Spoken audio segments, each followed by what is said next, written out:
నమస్తే, welcome to our channel. నేను మిషాలి. కూటమి ప్రభుత్వంలో అన్నదాత సుఖీభావ్ కింద ఏట 20,000 ఇస్తామని చెప్పి ఇవ్వట్లేదని వైసీపీ ప్రచారం చేస్తుంది. ఇక రైతులకి ఈ తిప్పలు తప్పవు అంటూ బాగా వైసీపీ ప్రచారం చేయటం ఏ విధంగా చూడాలి? ఇలాంటి అంశాలను చర్చించమని స్టూడియోలో ఉన్నారు సీనియర్ జర్నలిస్ట్ డివి శ్రీనివాస్ గారు ఉన్నారు. వారిని అడిగి తెలుసుకునే ప్రయత్నం చేద్దాం. నమస్కారం సార్. నమస్తే సార్, ఏటా ఇప్పుడు అన్నదాత సుఖీభావ కింద ఈ కూటమి ప్రభుత్వంలో 20,000 ఇస్తామని చెప్పి ఇవ్వట్లేదని వైసీపీ ప్రచారం చేస్తుంది. వైసీపీ ఈ ప్రచారం కాకుండా రైతులకి ఇంకా ఇబ్బందులు తప్పవు అని ప్రచారం చేస్తున్నారు. నిజంగా కూటమి ప్రభుత్వం అలాంటి విషయాలు ఏమైనా జరుగుతున్నాయంటే ఏం చెప్తారు సార్? అంటే గాలి పార్టీ అంటే నేనేమనుకునేవాడిని అంటే గతంలో గాలోళ్ళ పార్టీ ఏమో అనుకునేవాడిని. లేకపోతే వాళ్ళ గుర్తు ఫ్యాన్ కదా, గాలి వస్తుంది అందుకని గాలి పార్టీ అన్నారేమో అనుకునేవాడిని. అట్లాంటిది ఈ గాలి ప్రచారమా? ఇప్పుడు గాలి ప్రచారం చేసేవాళ్ళు కాబట్టే వీళ్ళని గాలి పార్టీ అన్నారా? ఇప్పుడు మీరేమన్నారు, ఎంత పెట్టారంట అన్నదాత సుఖీభావ్కి? అన్నదాత సుఖీభావ్ కింద 20,000 ఇస్తామన్నారు. 6,020 కోట్లు బడ్జెట్ మాత్రమే పెట్టారు. ఇది ఎందుకు సరిపోద్ది అంటున్నారా? మీరెంత పెట్టారు? జస్ట్ నువ్వు అనేటప్పుడే చూసా. అవును. In Andhra Pradesh state budget for 2023-24 23-24 అంటే జగన్మోహన్ రెడ్డి సీఎంగా some of 4,020 crores was allotted to YSR Bharosa, Rythu Bharosa scheme. అవును. ఇప్పుడు జగన్మోహన్ రెడ్డి బడ్జెట్లో వాళ్ళ రైతు భరోసా స్కీమ్కి ఎంత పెట్టారు? 4,020 కోట్లు. అవును. అంటే మీరు 4,020 కోట్లు బడ్జెట్ పెట్టి ఇప్పుడు 6,000 కోట్లు బడ్జెట్ పెట్టిన వాళ్ళని విమర్శిస్తున్నారా? ఇప్పుడు అందుకు కాదు గాలి ప్రచారమా లేకపోతే గాలి పార్టీ అనేది. అంటే ఇప్పుడు అన్నదాత సుఖీభావ స్కీమ్ నీదేంటి? రైతు భరోసా స్కీమ్ అన్నావు. జగన్మోహన్ రెడ్డి ఆ రోజు ఏమని చెప్పాడు? నేను 13,500 ఇస్తానన్నాడు. ఒక్కో రైతుకి 13,500 ఇస్తానని ఏం చేశాడు? 6,000 ఎగ్గొట్టాడు. అది మోసం. అవును. 13,500 కేంద్రం ఇచ్చేది కాకుండా నువ్వు ఇస్తానన్నావు. గెలిచిన తర్వాత ఏం చేశాడు? కేంద్రం పెట్టు 6,000 ఇస్తుంది కదా అని ఇక్కడ కోసాడు. అవును. అంటే 7,000 ఇచ్చాడు ఒక్కొక్క రైతుకి. ఇప్పుడు వీళ్ళు 20,000 ఇస్తామన్నారు, మరి 20,000 ఇస్తున్నారు. అంటే కేంద్రం ఇచ్చేది కాకుండానే నువ్వు అన్నది 6,000 అంటే వీళ్ళు ఇంకా 7,000 ఎక్స్ట్రా ఇస్తున్నారు. ఇప్పుడు పోయిన సంవత్సరం ఎంత ఇచ్చారమ్మా? దగ్గర 7,000 కోట్లు ఏమి ఇచ్చారు. ఇది బడ్జెట్. ఇప్పుడు 6,000 కోట్లు ఏమో పెట్టారు. అది బడ్జెట్ పెట్టడం వరకే, అంతే ఖర్చు పెట్టాలని లేదు. అంతకన్నా తక్కువ ఖర్చు పెట్టచ్చు, అంతకన్నా ఇంకా ఎక్కువ ఖర్చు పెట్టచ్చు. పద్దుని పద్దుగానే చూడాలి తప్ప పద్దులో ఉన్న అంకెలు కాదు.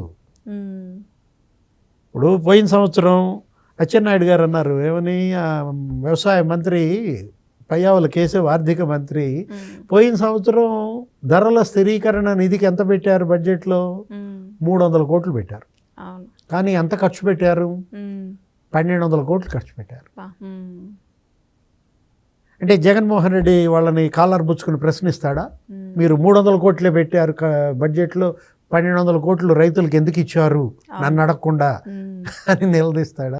బడ్జెట్లో ఎంత పెట్టావన్నది కాదు, ప్రజలకి ఎంత ఇచ్చావనేది ముఖ్యం. ఇప్పుడు నువ్వు ఇవాళ భోజనానికి పిలుస్తావు, నేనేదో పప్పన్నం పెడతానని వస్తాను, నువ్వు బ్రహ్మాండంగా చికెన్ గికెన్ అన్నీ మటన్ అన్నీ పెడితే సంతోషమే కదా. అంటే ఒకటి ఇక్కడ పెడతామన్న దానికన్నా ఎక్కువ పెడితే హర్షించాల్సింది పోయి ఈ విధంగా విమర్శించడం ఫస్ట్ టైం చూస్తున్నాం. 6,000 కోట్ల బడ్జెట్ పెట్టినాడిని 4,000 కోట్ల బడ్జెట్ పెట్టినాడు తిడుతున్నాడు. ఇది ఎక్కడి విడ్డూరం? ఇప్పుడు వీళ్ళని చూసి మనం బాధపడాలా, జాలిపడాలా, నవ్వుకోవాలా? ఒక జోకర్ పార్టీగా, ఒక జోకర్ల సమూహంగా ఇప్పుడు అసలు రైతుల గురించి లేకపోతే భూమి గురించి, నీళ్ల గురించి, ప్రాజెక్టుల గురించి ఎంత తక్కువ మాట్లాడితే వైసీపీకి అంత మంచిది. సేఫ్ జోన్లో ఉంటారు. కదిలిచ్చి కంపు చేసుకోవచ్చు, లేపి తన్నించుకోవచ్చు. అది అనవసరంగా ఎందుకు వాళ్ళు కదిలిస్తారు? మీరేం చేశారు? మీకు 5 ఏళ్ళు అధికారం ఇచ్చారు. ఇప్పుడు ఒక మోసం చెప్పాను, ఏది ఒక్కొక్క రైతుకి ఎంత మోసం చేశాడు? 6,000 మోసం చేశాడు, 30,000 కోట్లు ఎగ్గొట్టాడు. ఒక్క ఆ రైతు భరోసా స్కీమ్లో జగన్మోహన్ రెడ్డి 30,000 కోట్లు రైతులకి ఎగ్గొట్టాడు. అసలు భూములన్నీ కబ్జాలే కదా. 13 లక్షల ఎకరాలు అన్యాక్రాంతమైందంట. జగన్ 5 ఏళ్లలో 13 లక్షల ఎకరాలు లాక్కున్నారు. అరే అందులో 6 లక్షలు 7 లక్షల ఎకరాలు ఎవరి? SC, ST, BC, minority. Jaganmohan Reddy ఎన్నికల ప్రచారంలో ఏమని చెప్తాడు? ప్రెస్ మీట్లలో, బహిరంగ సభల్లో నా ఎస్సీ, నా బీసీ, నా మైనారిటీ అంటాడు. అంటే మీరంతా నా చుట్టాలే అన్నట్టుగా. నా ఎస్సీ అంటే పాపం ఎస్సీలంతా నిజంగా ఆయన మన ఎస్సీ కింద తీసుకుంటున్నాడని సంతోషపడి ఓట్లేసి గెలిపిస్తే ఏమైంది? అతని భూమి అంతా జగన్దే అనమాట. ఎస్సీల భూములన్నీ జగనే లాక్కున్నాడు కాబట్టి నా ఎస్సీయా? ఎస్టీల భూములన్నీ మరి ఆ జగన్ బ్యాచే లాక్కున్నారు కాబట్టి నా ఎస్టీయా? ల్యాండ్ టైటిలింగ్ యాక్ట్ అనేది తెచ్చాడమ్మా. అసలు ఎంత దారుణం చేశాడంటే, దస్తావేజులు అంట రైతుల దగ్గర ఉండవంట. ఎక్కడ ఉండాలి? జగన్ ఇంట్లో ఉండాలి. అందుకే కదా తిరగబడింది రైతు సమాజం. ఇప్పుడు డాక్యుమెంట్స్ ఉంటే, స్టాంప్ పేపర్లు, దస్తావేజులు నా ఇంట్లో ఇనపెట్లో ఉండాలి, లేదు నా బ్యాంక్ లాకర్లో ఉండాలి, లేకపోతే తాకట్టు పెడితే వాళ్ళ దగ్గర ఉండాలి. ఆ డబ్బు కట్టి ఇడిపించుకుంటారు. అయ్యే మీకు జెరాక్స్ పేపర్లో ఇస్తా, మీ ఒరిజినల్స్ అన్నీ నా దగ్గర ఉంటాయంటే అక్కడే అనుమానం పుట్ల. ఇది ల్యాండ్ టైటిలింగ్ యాక్ట్ కాదురా నాయన, ఇది ల్యాండ్ గ్రాబింగ్ యాక్ట్. మళ్ళా జగన్ గనక గెలిస్తే మన భూమి మనకుండదు, మన ఇల్లు మనకుండదు, ఇక మన ప్రాణం మంద కాదు అని కదా భయపడిపోయారు. జగన్ అంటే భయం ఎందుకు వచ్చిందంటే కారణం ఇదే అన్నమాట. ఇప్పుడు నీళ్ల గురించి నువ్వు మాట్లాడబాకు, నీటిపారుదల ప్రాజెక్టుల గురించి నువ్వు మాట్లాడబాకు. ఎందుకంటే నువ్వు చేసిందే మోసం. అవును. ఆ రోజు ఏమని చెప్పాడు? మేనిఫెస్టో హామీ జలయజ్ఞం చేస్తానా అన్నాడు. మా నాన్నలాగా. అంటే వాళ్ళ నాన్న ధనయజ్ఞం చేశాడులే, అది జలయజ్ఞం కాదు. సరే జగన్ జైలుకు కూడా వెళ్ళాడు, అది వేరే విషయం. జలయజ్ఞం చేస్తాను అని చెప్పి మొత్తం ప్రాజెక్టులన్నీ కంప్లీట్ చేస్తానని నమ్మించి ఎంత ఖర్చు పెట్టాడమ్మా ప్రాజెక్టుల మీద? చంద్రబాబు 5 ఏళ్లలో ప్రాజెక్టుల మీద 70,000 కోట్లు ఖర్చు పెడితే జగన్మోహన్ రెడ్డి 5 ఏళ్లలో ఎంత ఖర్చు పెట్టాడు? 20,000 కోట్లు ఖర్చు పెట్టాడు. అవి కూడా జీతాలు, అది కూడా అవినీతి కుంభకోణాలు, కట్టకుండానే కట్టినట్టుగా బిల్లులు.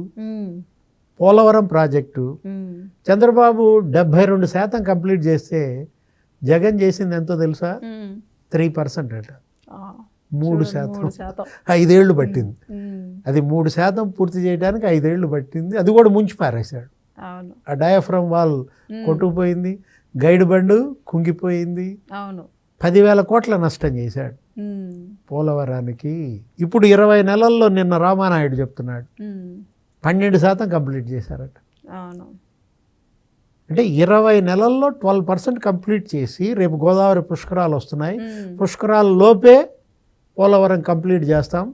2007 మరి జనవరి జూన్ కల్లా జాతికి అంకితం చేస్తాం అని నిన్న నిర్మలా సీతారామన్ని చంద్రబాబు కలిసి సెకండ్ ఫేజ్కి డబ్బులు అడిగాడు. తొలి దశ అయిపోతుంది, ఇక కంప్లీట్, మీరు రెండో దశకి ఒక 32,000 కోట్లు ఇవ్వండి అని అడిగాడు. అరే హంద్రీ నీవా సుజల స్రవంతి అని ఒక ప్రాజెక్ట్, కుప్పంకి నీళ్లు వదులుతున్నా అని చెప్పి జగన్ ఏం చేశాడు చెప్పనా? ఒక 10 ట్యాంకర్లు నీళ్లు తీసుకొచ్చి పోసాడు, వెళ్ళిపోయాడు. వెళ్ళిపోగానే అవి కాస్త ఎండిపోయినాయి ఆ కాలువలో నీళ్లు. గేట్లు ఎక్కడ ఉన్నాయా అని చూద్దామని వెళ్ళారు రైతులు, ఆ గేట్లు కూడా ఎత్తిపోయాడంట. పోతా పోతా ఆ క్రస్ట్ గేట్లు పెట్టినట్టు పెట్టి ఆ గేట్లు కూడా తీసుకుపోయాడంట. అంటే ఇప్పుడు కుప్పంకి మరి కృష్ణా జలాలు వదిలారు. ఇప్పుడు ఈ 20 నెలల్లో హంద్రీ నీవాకి 3,500 కోట్లు ఖర్చు పెట్టారు.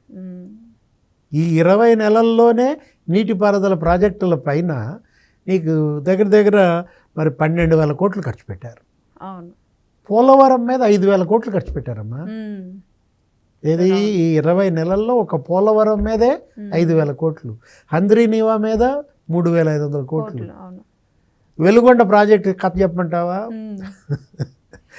వెలుగొండ ప్రాజెక్టు ఇంకా 3,500 కోట్లు ఖర్చు పెట్టాలి. అసలు ఆ టన్నెల్లో మట్టే ఎత్తేలా జాతికి అంకితం చేసి పారేశాడు. అంటే 3,000 కోట్ల పనులు పెండింగ్ ఉంటే జాతికి అంకితం చేశాడంటే జాతికి కాదు అంకితం చేసింది, జగన్కి అంకితం చేసుకుంటాడు. అతను జాతికి ఏం అంకితం చేస్తాడు? తనకు అంకితం చేసుకున్నాడు తప్ప మొత్తం ఇరిగేషన్ ప్రాజెక్టులు. అదేమంటే నిన్న మొన్న రేవంత్ రెడ్డి ఏదో మాట్లాడాడని రాయలసీమ లిఫ్ట్ ఇరిగేషన్ అంటూ బిగిన్ చేశారు. అబ్బో అక్కడ ఏదో రౌండ్ టేబుల్ కాన్ఫరెన్స్లని ఈ జాకీలు వేసి కొంతమంది జగన్ లేపుతున్నారు పాపం. ఆ ఏబి వెంకటేశ్వరరావు, అతను ఎవరు మరి లక్ష్మీనారాయణ, వీళ్ళందరూ వెళ్ళి చూశారు.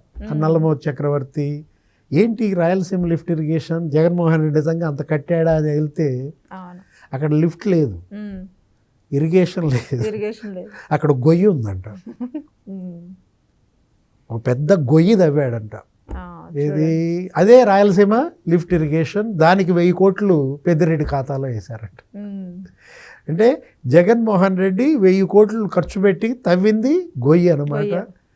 ఎవరికి? అది కూడా పెద్దిరెడ్డి రామచంద్రారెడ్డి కాంట్రాక్టు. అంటే జగన్ చేసినటువంటి మోసం అనాలా, జగన్ చేసినటువంటి స్కాములు అనాలా? అంటే అటు మోసానికి ఇటు స్కామ్కి patent Jaganmohan Reddy. Thank you sir. నమస్తే.